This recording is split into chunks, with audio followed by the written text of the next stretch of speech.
In this video, we're going to talk about how to graph quadratic functions in standard form. So standard form, remember f of x is the same thing as the letter y. So standard form is ax squared plus bx plus c.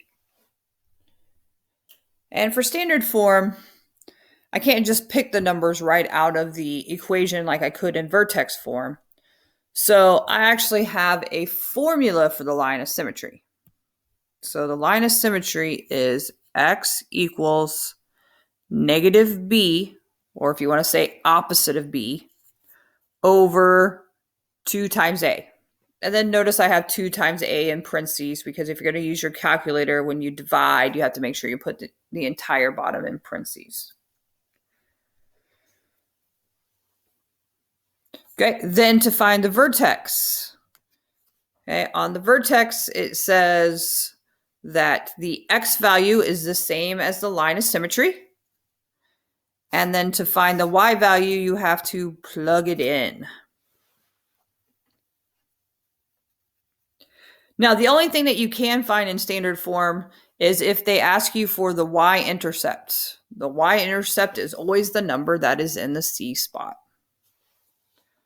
So let's go put this to good use. So on the first one, you have x squared minus 4x plus 8. So I'm going to start with the line of symmetry.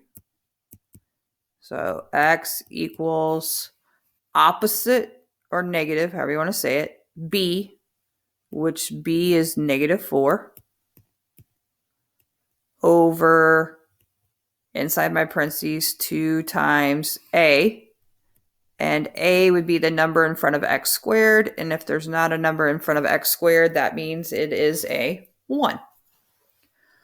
So on the top, that becomes positive 4. On the bottom is 2. Divide that out and you get 2. So I can go put my dashed line through 2 on the x. Now remember, the vertex is always on the dashed line, so it has the same x value as a line of symmetry. So if my line of symmetry is 2 for x, then so is my vertex. To find the y, we're going to plug in. So I'm going to go back up here, and wherever I see x, I'm going to plug in 2. So 2 squared minus 4 times 2 plus 8. So type it in your calculator exactly like that, and you should come up with 4. So my vertex is 2, 4. So now I'm going to go plot that point.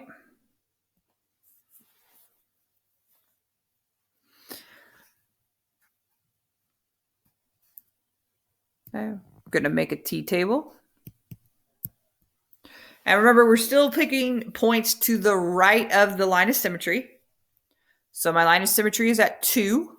So the right of that is 3 and 4. So now go plug these numbers in. So 3 squared minus 4 times 3 plus 8. And when you plug that in, you should come up with 5. Now plug in 4. So 4 squared minus 4 times 4 plus 8. And when you type that in, you should come up with 8.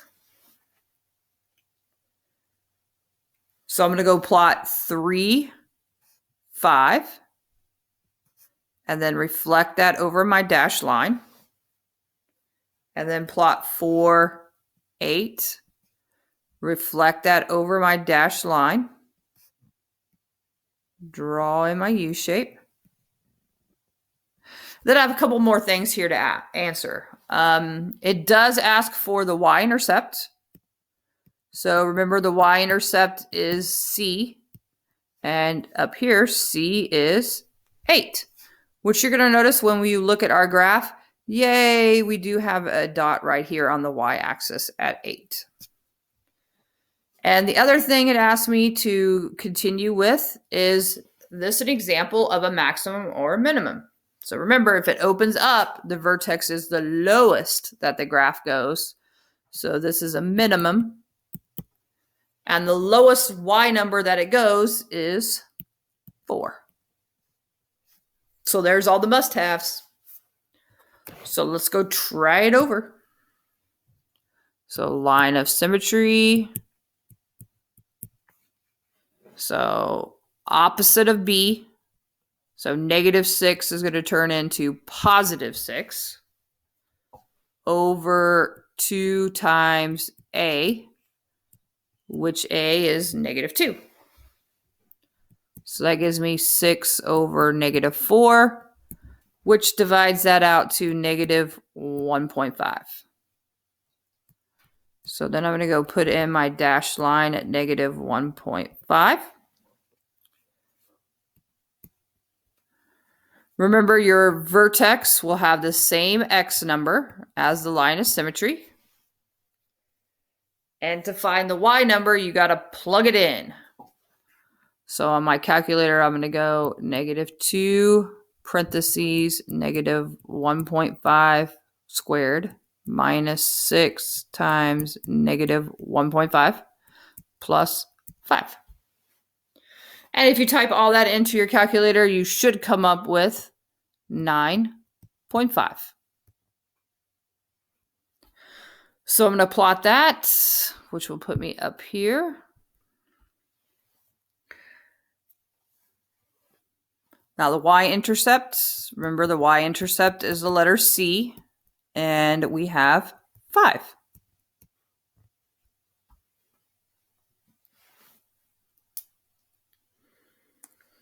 Then it asks if it's a min or max.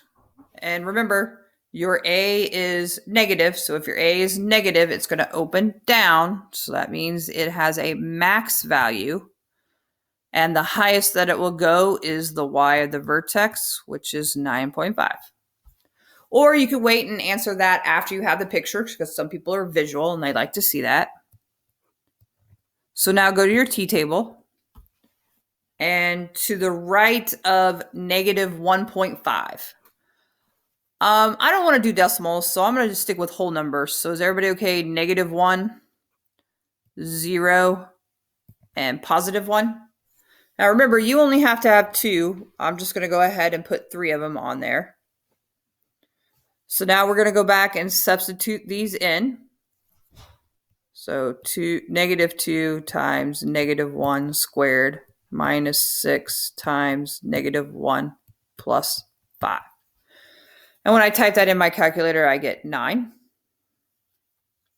So -1, 9, and reflect that over. Then plug in 0. So -2 times 0 squared minus 6 times 0 plus 5. And if you type that all into your calculator, it should give you 5 and 0, 5, which that is 1.5 spaces. So half 1. And remember, that was also my y-intercept. Yay. And then the last one I'm going to plug in is +1. So if you're plugging that into your calculator, you should come up with -3. And that is 1, 2.5 spaces. So half, 1, 2. And then we just draw in our U shape. Ugh, kind of missed a few dots on that one, pretty shaky. And then you're done. So just like before, we are going to have some word problems. The only difference is that the equation will now be in standard form instead of vertex form, but still a bunch of things we're going to interpret from the picture. So the first one, how long does it take to reach the highest point? That is asking you for the line of symmetry. So what I'm going to do is I'm going to come find the vertex, and then I'm going to follow it down, and that is the x number of 4. So it takes us 4 seconds. And then what is the highest that the rocket will go?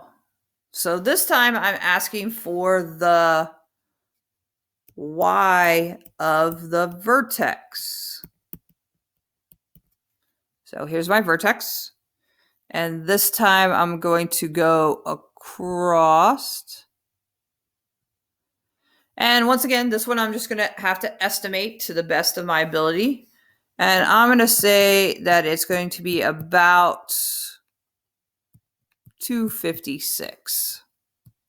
Once again, there is a little give or take on that one. Now, if a bird was flying at 275 feet, would it be possible for the rocket to hit the bird? And hopefully everybody says on this one, no, because the max height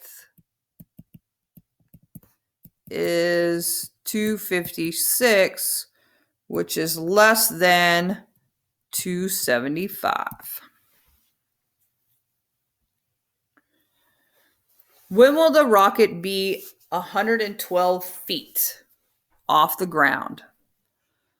All right, so on this one, my y-axis is going by tens. So this would be 110. So I'm going to go just a little bit above 110.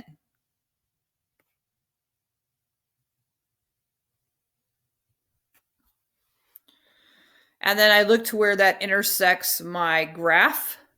And this one looks like it's at 1 second. So remember to hit 112 on the way up, and that's 1 second. And then it'll also hit 112 on the way back down.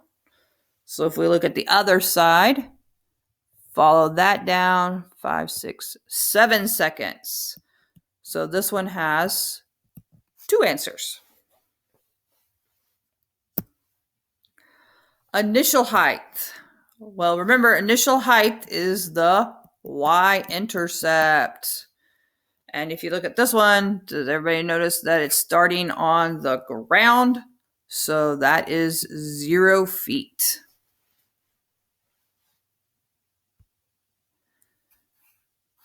Now, the next question asks for how long will it take for it to hit the ground? So we're starting at 0 and we're ending at 8. So the distance between 8 and 0 is 8. So it takes 8 seconds for it to hit the ground. That's it.